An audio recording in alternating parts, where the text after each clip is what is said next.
Tonicity क्या है, last ये कॉन्सेप्ट पढ़ा देती हूँ, उसके बाद में हम नेक्स्ट क्लास में डिस्कस करेंगे। तो टोनिसिटी क्या होती है, ये बताती है कि कोई भी एक्स्ट्रा सेलुलर सॉल्यूशन है वो आपके सेल के वॉल्यूम को कैसे अफेक्ट कर सकता है। मतलब ऑस्मोसिस को कोई भी बाहर की चीज आके अफेक्ट करेगी, वो हमें कैसे पता चलेगी कि कोई भी सेल है उसके वॉल्यूम को अफेक्ट किया जा सकता है। सो दिस इज टोनिसिटी हमें क्या बताएगी, role of extracellular solution, role of extracellular solution on volume of cell, on volume of cell। और यहाँ पर रोल हमें देखने को मिलेगा, ये होगा क्या, यहाँ पर ऑस्मोसिस पे इफेक्ट डाले जाएगा। So this is by affecting osmosis. So ये टोनिसिटी का बेसिक कॉन्सेप्ट है। तो होता क्या है, किसी भी सॉल्यूशन की अगर हम टोनिसिटी की बात करें तो ये डायरेक्टली ऑस्मोलैरिटी से कोरिलेट कर रही होती है। ऑस्मोलैरिटी का मतलब टोटल सॉल्यूट कंसंट्रेशन कितना है। So tonicity this is correlates with osmolarity. Osmolarity, और ऑस्मोलैरिटी का मतलब बच्चों अभी मैंने आपको बताया, ऑस्मोलैरिटी का मतलब है सॉल्यूट कंसंट्रेशन। किसी भी सॉल्यूशन में सॉल्यूट कितना प्रेजेंट है उसी को हम बोलते हैं ऑस्मोलैरिटी। तो जो टोनिसिटी है वो डायरेक्टली हमें कोरिलेट करता है ऑस्मोलैरिटी के साथ में।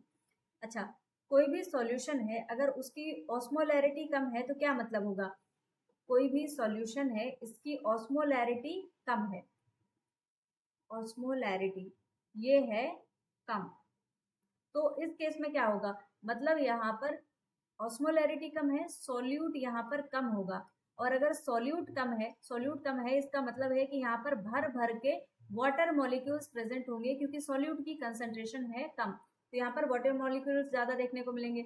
अच्छा, यही दूसरा सॉल्यूशन अगर मैं बनाऊं जिसकी ऑस्मोलैरिटी जो है वो ज्यादा है, ऑस्मोलैरिटी ज्यादा होने का मतलब है कि यहाँ पर सॉल्यूट की कंसंट्रेशन बहुत ज्यादा है। तो अगर सॉल्यूट बहुत ज्यादा प्रेजेंट है तो क्या वाटर को इतनी जगह मिलेगी कि वो प्रॉपर यहाँ पर फिल होकर रह सके, तो अब यहाँ पर वाटर की जो कंसंट्रेशन होगी वो हो जाएगी कम। तो ये मेन डिफरेंस है। तो सॉल्यूशन जिसकी ऑस्मोलैरिटी कम होती है उसमें वाटर मॉलिक्यूल्स ज्यादा होते हैं और सॉल्यूट पार्टिकल्स कम होंगे, तो ये आपको ध्यान में रखना है। अच्छा, ये जो टोनिसिटी होती है बेसिकली किसी भी सॉल्यूशन में हमें 3 प्रकार के देखने को मिल सकते हैं। तो चलिए जानते हैं टाइप्स क्या क्या हैं टोनिसिटी के। ओके, तो अगर हम टाइप्स की बात करें तो कोई भी जो सॉल्यूशन है 3 प्रकार का हो सकता है। या तो सॉल्यूशन हो सकता है हाइपरटोनिक, या फिर हो सकता है हाइपोटोनिक, और या फिर हो सकता है आइसोटोनिक। क्या मतलब है इन तीनों को ये भी हम जानेंगे डिटेल में। बेसिकली हाइपरटोनिक सॉल्यूशन की अगर हम बात करें तो हाइपरटोनिक का यहाँ पर मतलब होता है कि कोई ऐसा सॉल्यूशन जहाँ पर सॉल्यूट कंसंट्रेशन ज्यादा है। जैसे मैं यहाँ पर डिटेल में बताती हूँ थोड़ा सा। हाइपरटोनिक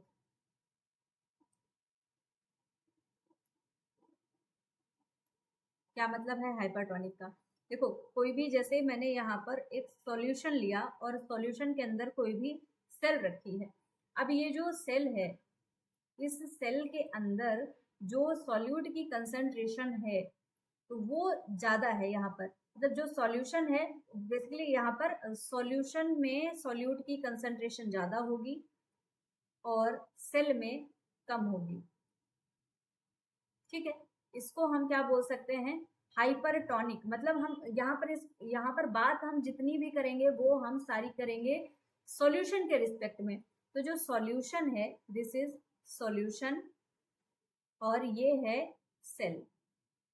तो यहाँ पर जो सॉल्यूशन है, सॉल्यूशन में सॉल्यूट की कंसंट्रेशन है ज्यादा और सेल में सॉल्यूट की कंसंट्रेशन है कम। ठीक है, इस प्रकार का जो सॉल्यूशन है। तो अब जो सॉल्यूशन है सॉल्यूट की कंसंट्रेशन ज्यादा है तो यहाँ पर वाटर पोटेंशियल कैसा होगा, सॉल्यूट ज्यादा है तो यहाँ पर जो वाटर पोटेंशियल है वो बच्चों हो जाएगा कम, क्योंकि वाटर की कंसेंट्रेशन अब यहाँ पर कम हो गई, सोल्यूट ज़्यादा है, तो वाटर पोटेंशियल हो जाएगा कम। वाटर पोटेंशियल अगर कम है तो वाटर का क्या नेचर होता है कि वो कहाँ मूव करता है, हाई से low concentration. High water potential यहाँ पर होगा तो हाई से लो कंसेंट्रेशन में मूव करेगा। हाई वाटर पोटेंशियल कहाँ पे होगा, सॉल्यूट कम है तो वाटर पोटेंशियल कैसा होगा, ज्यादा हो जाएगा। तो मूवमेंट कहाँ से होने लगेगा, मूवमेंट होने लगेगा सेल से सॉल्यूशन की तरफ।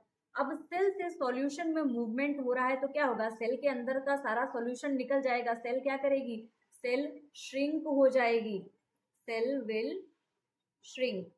तो ये हमें हाइपरटोनिक सॉल्यूशन में देखने को मिलता है कि सॉल्यूशन में सॉल्यूट बहुत ज्यादा है, पानी कम है, तो वो किसी भी सेल का पानी खींच लेगा, इसी को बोला जाता है हाइपरटोनिक सॉल्यूशन।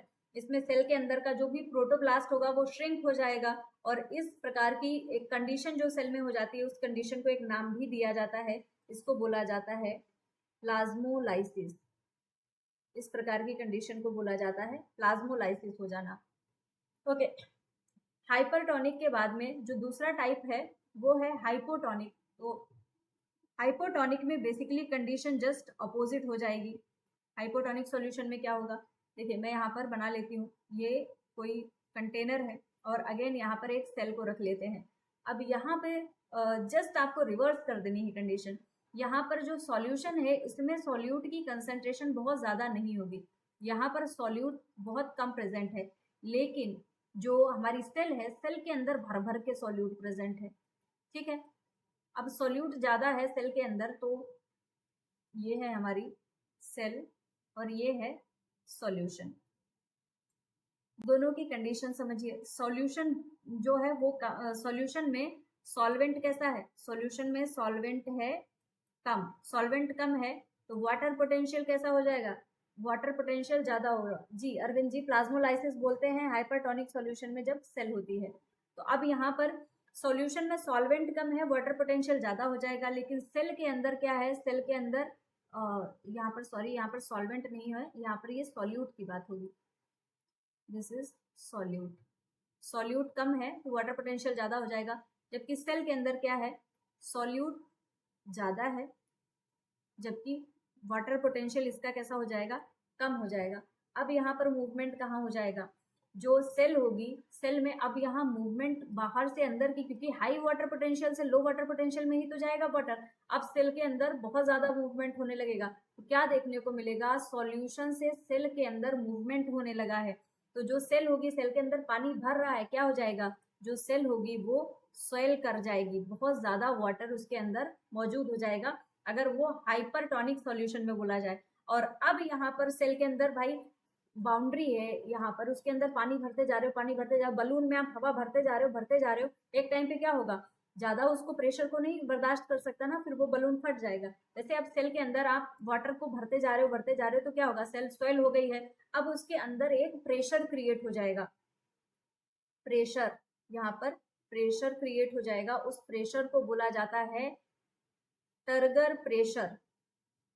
ये जो प्रेशर क्रिएट हुआ है इसको बोला जा रहा है टर्गर प्रेशर, और इस टर्गर प्रेशर की वजह से जो सेल है एकदम से टाइट हो गई है, जो वॉल्स है वहां पर प्रेशर लग रहा है, तो जो सेल होती है इसको बोला जाता है टर्जिड सेल, ये सेल हो जाएगी टर्जिड।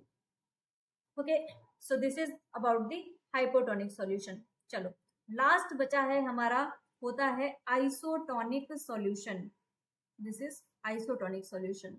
तो क्या होगा आइसोटोनिक में, आइसोटोनिक में क्या होगा बच्चों, होता क्या है, जैसे कोई भी, यहाँ पर मैंने ये सॉल्यूशन बना लिया और ये सेल बना लिया। अब यहाँ पर चलिए देखते हैं कंसेंट्रेशन।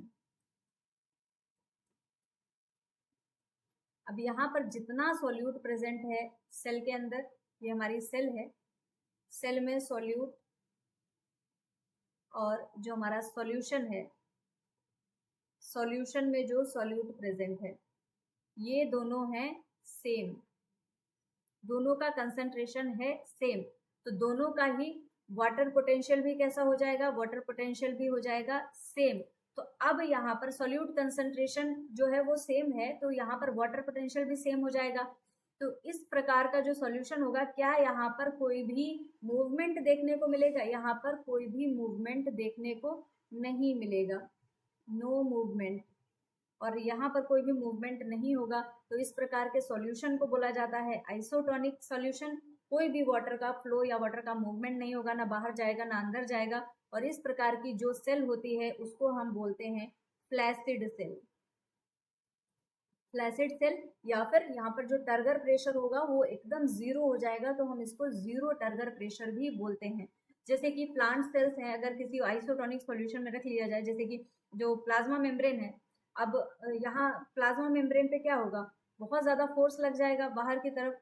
सो इसीलिए यहाँ पर बेसिकली हाइपोटोनिक सॉल्यूशन में बहुत ज़्यादा फोर्स लग जाता है, लेकिन अब यहाँ पर ना तो अंदर जा रहा है ना तो बाहर जा रहा है, तो यहाँ पर कोई भी नेट मूवमेंट ही नहीं है, तो किसी भी प्रकार का यहाँ पर प्रेशर नहीं लगता, कोई भी प्रकार का फोर्स नहीं लगेगा। इस प्रकार के सॉल्यूशन को बोला जाता है आइसोटोनिक। तो यहाँ पर ना तो सेल की स्वेलिंग होगी ना तो प्लाज्मोलाइसिस होगी, और वो एज इट इज रहेगी। सो this is all about the tonicity.